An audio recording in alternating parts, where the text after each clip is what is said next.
Shalom, shalom, bien-aimés dans les Seigneurs. Soyez bénis ce soir.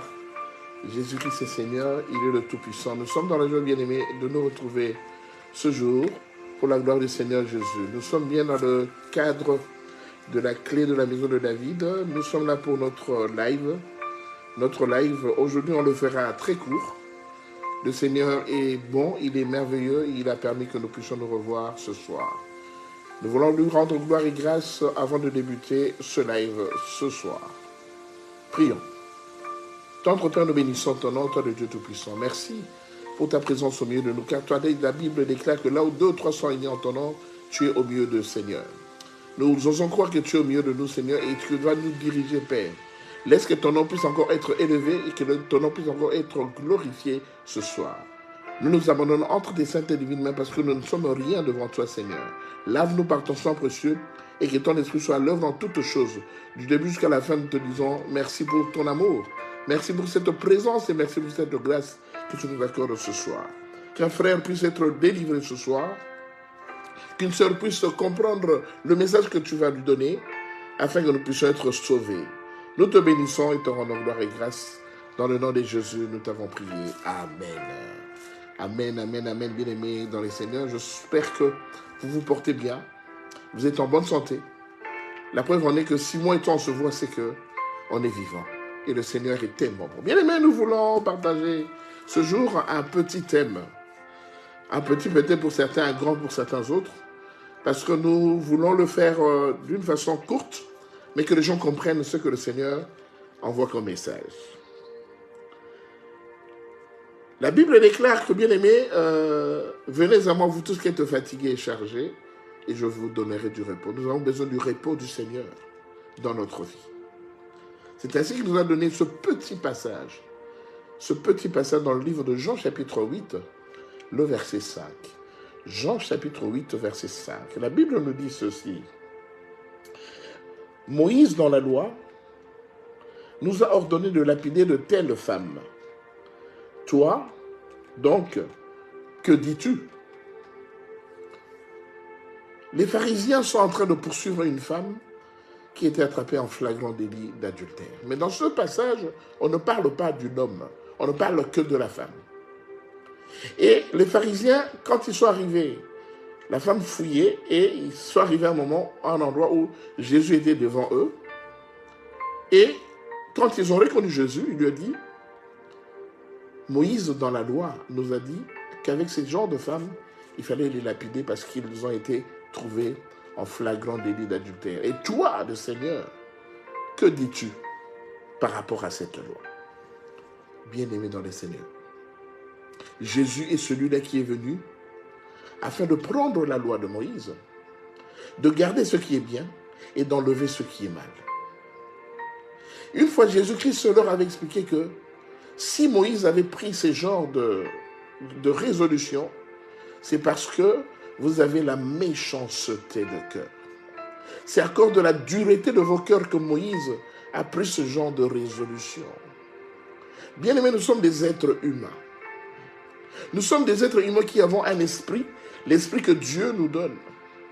C'est pourquoi quand on dit la loi tue, la loi c'est les commandements. La loi, c'est les règles, les principes qui ont été édictés par Moïse selon les recommandations qu'il a reçues quand il était monté au mont Sinaï. Et Dieu, vu la dureté du cœur des hommes, Dieu avait institué certains commandements que l'homme devait absolument suivre et que l'homme devait absolument respecter. Et maintenant, les pharisiens, quand vous voyez comment les pharisiens vivaient, ils étaient tellement accrochés à la loi que de la loi, ils ne pouvaient pas enlever, substituer, ne fût-ce qu'un seul iota. Rien ne pouvait être enlevé de la loi. La loi ne pouvait pas être prise à la légère. La loi devait être prise telle qu'elle l'était. Mais quand ils ont rencontré le Christ, ils lui ont dit, cette femme est punissable d'après la loi de Moïse par des lapidations. Et toi, qu'est-ce que tu dis? La Bible dit, le Christ, il s'est rabaissé et il a continué à écrire sur le sol. Parce qu'il était en train d'écrire une nouvelle loi pour essayer de contrecarrer cette loi de Moïse, pour laquelle Moïse avait institué cela à cause de la dureté de cœur des hommes. Vous savez, bien aimé, Moïse avait demandé, en fait, à un homme qui répudie une femme, quand tu répudies une femme, tu devais lui donner une lettre dans laquelle tu écrivais que cette femme, je l'ai répudiée, elle n'est plus ma femme, elle peut aller repartir auprès de ses parents, repartir faire sa vie, mais moi je l'ai répudiée. Et Jésus a dit que c'est à cause de la dureté de vos cœurs. Bien, vous voyez où la loi peut amener. La loi peut t'amener à commettre des actes auxquels tu ne t'y attendais pas, parce que c'est la loi. Même dans la vie, même dans le monde, la loi existe, mais il y a des circonstances atténuantes. C'est ainsi que vous verrez bien aimé que pour le même délit, le même crime, une personne est condamnée à perpétuité, tandis qu'une autre, vu les circonstances atténuantes qui l'ont poussé à commettre ce délit, eh bien, une autre personne peut être complètement acquittée, alors qu'ils ont commis le même délit, ils ont commis le même acte, et cet acte a porté préjudice à une personne. Et Jésus-Christ leur a dit, parmi vous, s'il y en a un qui n'a jamais péché, ben qu'il jette la pierre sur elle. Et il a continué à écrire cette nouvelle loi qui condamnait la méchanceté des cœurs des hommes. Mon frère, ma soeur, aujourd'hui tu es dans un problème tellement difficile, tu es tellement chrétien pratiquant, et tu n'arrives même pas à pardonner à ta femme parce qu'elle a commis un acte qu'elle ne pouvait pas le faire. Tu n'arrives même pas à pardonner à ton mari parce que ton mari a été tellement mauvais, mécréant dans son comportement, et qu'aujourd'hui, tu condamnes le mari. Or, bien aimé, quand tu condamnes quelqu'un, quand tu parles mal de quelqu'un, reconnais quand même que cette personne a posé des bons actes. Quand tu parles mal de quelqu'un, reconnais que cette personne t'a quand même aidé à un moment de ta vie où tu étais complètement agonisant, et cette personne était venue à ton chevet, et cette personne t'a aidé pour qu'aujourd'hui tu sois compté parmi les vivants.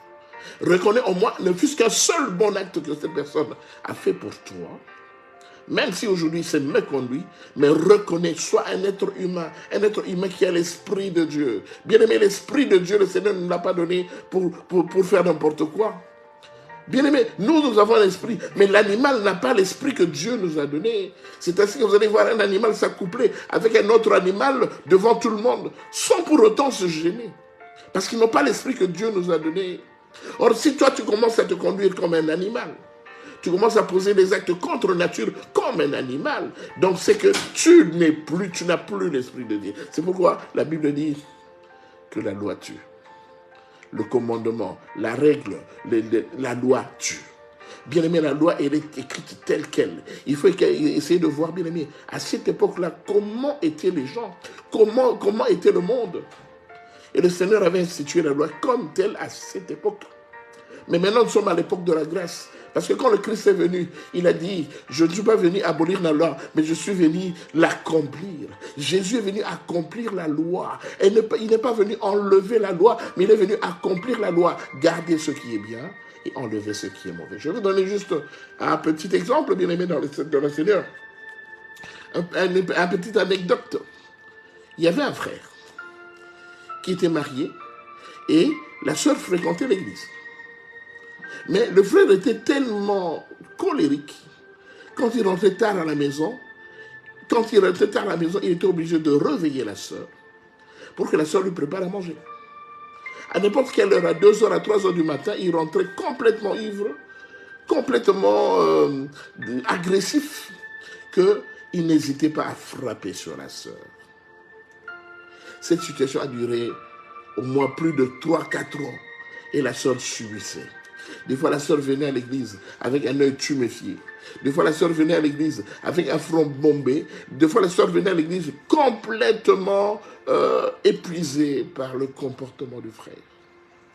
Et quand elle parlait au pasteur, et que le pasteur disait un mot au frère, lui envoyait un mot, le frère venait s'excuser auprès du pasteur, il venait s'agenouiller devant le peuple de Dieu dans l'assemblée pour demander pardon aux actes qu'il avait posés auprès de la sœur. Bien aimé, cette situation a duré plusieurs fois, 3 ou 4 fois. Ce sont des situations qui se répétaient.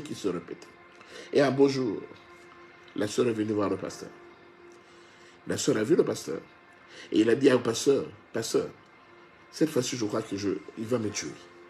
Parce que la méchanceté et la violence qu'il exerce quand il revient à la maison, cette violence s'est tellement élevée par rapport à la violence qu'il exerçait avant. Écoutez bien, aimés dans le Seigneur. Alors la sœur a supplié le pasteur. Elle a dit, pasteur, il va me tuer. Faites quelque chose. Le pasteur a bien pris la chose à cœur. Le pasteur est rentré en prière. Et quand il est rentré en prière, le Seigneur a donné au pasteur ce passage. Et quand le pasteur a lu le passage, il a compris. Il a compris qu'on dit, quand tu es marié avec une femme, quand tu es marié avec un homme, quel que soit le problème de cet homme ou de cette femme, tu es lié à cette personne jusqu'à la mort, sauf pour raison d'adultère. Alors quand il a lu ce passage, il ne comprenait pas. Et quand il a commencé à interroger le Seigneur lui a dit, oui, la loi existe, mais vous êtes des êtres humains qui avaient un esprit. Si Jésus a dit à ces gens-là, parmi vous, qui est la première personne qui n'a jamais péché, que cette personne jette la première pierre sur la femme, personne ne l'a fait. Donc le Seigneur a fait comprendre au pasteur que, quel que soit ce qui arrive, quel que soit le comportement de la femme, mais l'homme doit d'abord commencer à pardonner. Donc le Seigneur a expliqué au pasteur le pardon. Bien aimé, le pardon, c'est une puissance qui donne la paix. Le pardon, c'est une puissance qui donne la joie. Bien aimé. Et quand il a compris ça, il a convoqué le frère, il a convoqué la sœur.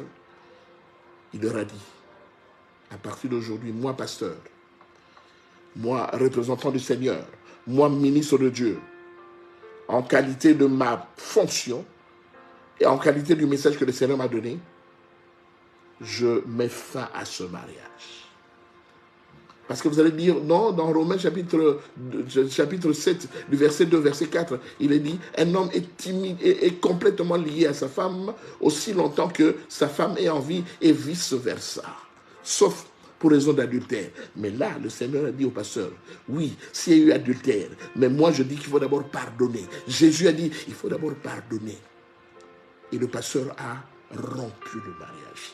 Bien-aimé, les quelques années qui ont suivi, la sœur a été tellement épanouie qu'il a rencontré un monsieur qu'il a aimé de tout son cœur.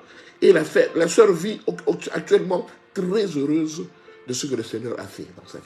Donc, bien-aimé, ne nous accrochons pas seulement à la loi, mais le Seigneur nous a donné un esprit qui comprend, un esprit qui pardonne, un esprit qui donne la vie, un esprit qui donne la joie, un esprit de paix.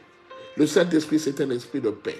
La Bible dit dans Hébreux chapitre 12, verset 14, la Bible dit, bien-aimés, soyez sanctifiés et vivez dans la paix avec vos voisins, sans laquelle personne ne verra le Christ. Le Seigneur a dit, bien-aimés, soyez sanctifiés et vivez dans la paix avec vos voisins, sans laquelle personne ne verra le Christ. Bien-aimé, est-ce que là où tu es, est-ce que tu es en paix? Est-ce que tu es en paix avec ton mari? Est-ce que tu es en paix avec ta femme? Quel est ce problème-là que tu ne peux pas pardonner à ton frère, que tu ne peux pas pardonner à ta femme, à ton mari? Bien-aimé, si le Seigneur que nous prions, nous ne le voyons pas, mais s'il nous pardonne tous nos péchés, pourquoi toi qui vois ton prochain, tu ne peux pas lui pardonner? Ce soir, le Seigneur interpelle une personne qui n'a jamais réussi à pardonner. Le Seigneur te dit, pardonne. Et le Seigneur te dit que la loi tue. La lettre tue. La loi, c'est la lettre tue. Mais l'esprit que Dieu t'a donné, elle vivifie. Mon frère, ma soeur, le Seigneur t'interpelle ce soir. Tu n'arrives pas à pardonner, mais le Seigneur t'interpelle. Bien aimé, quand le Christ avait dit, la première personne qui n'a jamais péché, que cette personne jette la pierre sur la femme, la Bible dit que tous sont partis. Et Jésus a dit à la femme, comme ils t'ont rien fait, ils sont tous partis. Moi non plus, je ne te condamne plus, mais ne pêche plus. Il y a toujours moyen de remettre de l'ordre. Il y a toujours moyen de remettre de la paix. Bien-aimé, il n'est jamais trop tard. c'est encore possible. Je dis ce soir à une frère, à une sœur, que c'est encore possible. Je dis à un frère, c'est encore possible. C'est à toi maintenant de prendre la décision. C'est à toi de répandre ton cœur auprès du Seigneur. C'est à toi d'ouvrir le cœur et de pardonner, te pardonner ton semblable que tu vois. Parce que le Dieu que nous prions, nous ne le voyons pas. Mais nous lui demandons pardon et nous sommes sûrs qu'il nous a pardonné. Alors pourquoi mon frère que je vois, pourquoi la femme avec qui je couche sur le même lit, je ne peux pas lui pardonner? Alors qu'il m'a demandé pardon. Bien-aimés dans le Seigneur, nous sommes dans le Seigneur. Le Seigneur est capable de réduire quelqu'un. Le Seigneur est capable de transformer une personne aussi longtemps que cette personne a la foi. Aujourd'hui, nous sommes là, bien-aimés. Aujourd'hui, nous prêchons. Aujourd'hui, nous partageons la parole de Dieu. Mais bien-aimés, il y a 10-15 ans, je ne pouvais pas m'imaginer que je pouvais le faire. Parce que le Seigneur m'a pris là où j'étais et il m'a appelé dans son œuvre. Mon frère, ma soeur, il a dit, à l'effet de toutes les nations des disciples, les baptisant au nom du Père, du Fils et du Saint-Esprit. Mon frère, si tu as un problème de pardon, je voudrais prier pour toi ce soir. Si tu n'arrives pas à pardonner à ceux qui t'ont fait du mal, je vais prier pour toi ce soir. Parce que moi, je bien aimé, je suis arrivé, moi, dans mon foyer, à pardonner à ceux qui voulaient me tuer. Je les ai pardonnés. Parce que le Seigneur m'avait dit, aussi longtemps que tu ne les pardonneras pas, moi, je n'agirai plus dans ta vie. Bien aimé, je les ai pardonnés. Parce que ce qu'ils ont fait, ce n'est pas à toi de prendre la décision, ce n'est pas à toi de te venger. C'est le Seigneur qui est le maître de toutes choses. À lui la rétribution, à lui la vengeance. Ce n'est pas à toi. Bien aimé, arrête de te venger. Arrête de faire justice à la place du Seigneur. Parce qu'il n'y a que le Seigneur qui veut faire justice. J'aimerais prier pour toi, mon frère, ma soeur. Tu n'arrives pas à pardonner à ton fils parce qu'il t'a volé d'argent. Et cet argent, tu voulais faire un business et tu n'as pas pu le faire à cause de ton fils. J'aimerais prier pour toi et tu ne pardonnes pas à ton fils. Et tu dis, cette personne, je ne veux même plus le voir. Ne me parle même pas de cette personne. Je ne veux même pas écouter son nom. Mon frère, ma soeur, tu t'égares. Parce que si le Christ descend ce soir, tu ne seras pas partie de son église qui va venir prendre. Alors j'aimerais prier pour toi. Parce que ton cœur est tellement meurtri. Ton cœur est tellement en colère. Ton cœur est tellement rempli de haine, rempli de méchanceté. Le Seigneur n'aime pas ça. Bien-aimé, il te dit, n'utilise pas les armes du diable. Nous sommes dans le Seigneur, mais beaucoup utilisent encore les armes du diable. Mais le Seigneur a besoin de toi. J'aimerais prier pour toi. Si tu es concerné par ce message, bien-aimé, partagez, donnez, envoyez, bien-aimé, partagez. Beaucoup de gens aujourd'hui vont se retrouver. Alors, j'aimerais dire que si tu as encore des problèmes dans ton cœur et que tu n'arrives pas à pardonner, malgré les efforts que tu as faits, tu n'arrives pas à pardonner, j'aimerais prier ce soir. J'aimerais prier pour toi parce que c'est encore possible. C'est encore possible. Bien aimé, nous vivons dans des problèmes, mais les problèmes s'en vont et le Seigneur nous restaure. Là où tu es, tiens seulement, pose ta main sur le cœur. Le cœur, c'est du côté gauche. Et je vais prier pour toi. Le Seigneur t'aime. Il voit comment tu as dans de tourments. Regarde, depuis que tu as eu de la haine vis-à-vis de cette personne, depuis que tu n'arrives pas à pardonner, tu vois, tout ce que tu essaies d'entreprendre n'évolue pas. Tu es buté, tu es borné, bien-aimé dans le Seigneur. Tu fais du marquer le pas, tu n'avances même plus parce que tu n'as pas pardonné. Si moi j'ai pardonné à mes assassins, c'est parce que le Seigneur m'avait ordonné de le faire. Et une fois que je l'ai fait, mes chemins, mes voies se sont ouvertes. Et je commence à aller, à évoluer. Je n'ai plus de blocage parce que je n'ai fait que pardonner. Je prie ce soir. Tiens seulement ton cœur, pose ta main sur le cœur, je prie. Seigneur, le Dieu Tout-Puissant, le Dieu des âges, il n'y a personne dans ce monde qui soit capable de nous donner la vie si ce n'est toi. Il n'y a personne dans ce monde qui soit capable de nous pardonner si ce n'est toi. Seigneur, ma prière ce soir.